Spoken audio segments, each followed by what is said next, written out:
Good morning. It is another wonderful day here in the markets as we continue to whipsaw on daily news of the Iran-U.S.-Israel geopolitical affair.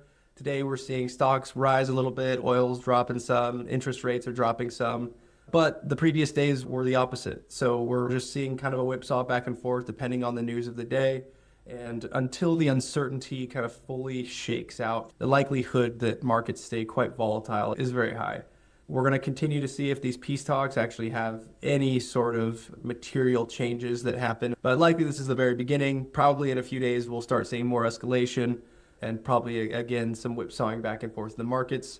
Typically in a midterm year like 2026, when we have the elections in November, the market is at its weakest. Intra-year, we see a drawdown on average of 18%.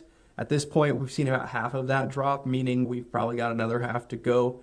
And oftentimes the markets will bottom in midterm years in October, which means this is probably going to be a pretty bumpy year. That doesn't mean we're going to go straight down to lows or a 20% drop. It's probably going to take 6, 7, 8 months to figure out exactly where our landing spot is going to be.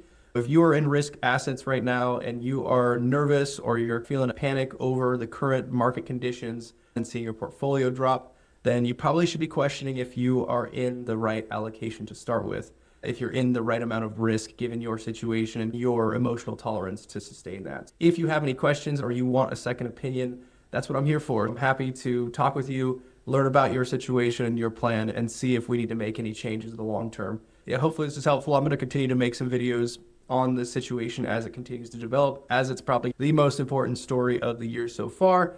And then we're going to get into having to deal with a new Fed chair, the elections, etc. as we get further down into the year. I'll keep things updated. I'm planning on continuing to post videos like this and keep us all in the loop. Thanks for watching, and I'll talk to you soon. Bye.